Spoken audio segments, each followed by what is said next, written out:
ఒకే దేశం ఒకే ఎన్నిక లక్ష్యంతో దేశమంతా ఒకేసారి నిర్వహించేందుకు రూపొందించిన బిల్లు ఇవాళ లోక్సభ ముందుకు వెళ్లింది. దీనికోసం ప్రతిపాదించిన 129వ రాజ్యాంగ సవరణ బిల్లు సహా మరో బిల్లును కేంద్రం మంగళవారం సభలో ప్రవేశపెట్టింది. ఈ బిల్లులను కేంద్ర న్యాయశాఖ మంత్రి అర్జున్ రామ్ మేఘ్వాల్ సభలో ప్రవేశపెట్టారు. I beg to move for leave to introduce the Constitution 129th Amendment Bill 2024 further to amend the Constitution of India. ये आइटम नंबर 18 में है और आइटम नंबर 19 में जैसे आपने कहा honourable speaker sir, with your permission I wish to move for leave to introduce the Union Territories Laws Amendment Bill 2024 further to amend the Government of Union Territories Act 1963. ఎంపీల సంఖ్య ఆధారంగా ఆయా పార్టీలకు ఈ కమిటీలో చోటు కల్పించనున్నారు. ఏ పార్టీ తరపున ఎంతమంది సభ్యులు ఉంటారో స్పీకర్ సాయంత్రానికి ప్రకటించనున్నారు. అతిపెద్ద పార్టీగా ఉన్న బీజేపీ నుంచి కమిటీ చైర్మన్ ఉండనున్నారు. కమిటీలో ఉండేందుకు ఎంపీల పేర్లను ఇవాళే ప్రతిపాదించాలని రాజకీయ పార్టీలను స్పీకర్ కోరనున్నారు. ప్రాథమికంగా ఈ కమిటీ కాలపరిమితి 90 రోజులు విధించనున్నారు. తర్వాత ఈ గడువును పొడిగించే అవకాశం ఉంది. కాగా జమిలీ ఎన్నికలు నిర్వహించేందుకు 32 రాజకీయ పార్టీలు మద్దతివ్వగా 15 పార్టీలు వ్యతిరేకించినట్టు ఇప్పటికే రామ్నాథ్ కోవింద్ కమిటీ ప్రకటించింది. దేశవ్యాప్తంగా అన్ని రాష్ట్రాల అసెంబ్లీలకు, లోక్సభకు, స్థానిక సంస్థలకు ఒకేసారి ఎన్నికలను నిర్వహించడమే జమిలీ ఎన్నికల ప్రధాన ఉద్దేశం. వాస్తవానికి మన దేశంలో జమిలీ ఎన్నికల నిర్వహణ కొత్తదేమీ కాదు.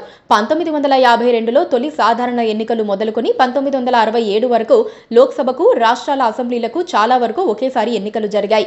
అయితే అనంతర కాలంలో సుస్థిర ప్రభుత్వాలు ఏర్పడకపోవటం, గడువుకు ముందే పలు రాష్ట్రాల శాసనసభలను బర్తరఫ్ చేయటం తదితర కారణాలతో జమిలీ ఎన్నికలు పట్టాలు తప్పాయి. దీంతో లోక్సభ, అసెంబ్లీలకు వేరువేరుగా ఎన్నికలు జరపటం మొదలైంది. అసలు జమిలీ ఎన్నికలు ఎప్పుడు నిర్వహిస్తారన్న చర్చ పెద్ద ఎత్తున జరుగుతోంది. జమిలీ ఎన్నికలకు అపాయింటెడ్ తేదీగా లోక్సభ తొలిసారి సమావేశమైన రోజును గుర్తించాలని కోవింద్ కమిటీ సిఫారసు చేసింది. ఈ లెక్కన ఈ లోక్సభ తొలి సమావేశం గత జూన్ 24న జరిగింది. అంటే లోక్సభ కాలపరిమితి తీరిపోయే నాటికి, అంటే జూన్ 24, 2029 లోపు జమిలీ ఎన్నికలను నిర్వహించాల్సి ఉంటుంది. దీన్ని విశ్లేషిస్తే 2029లోనే జమిలీ ఎన్నికలు ఉండొచ్చని నిపుణులు అంచనా వేస్తున్నారు.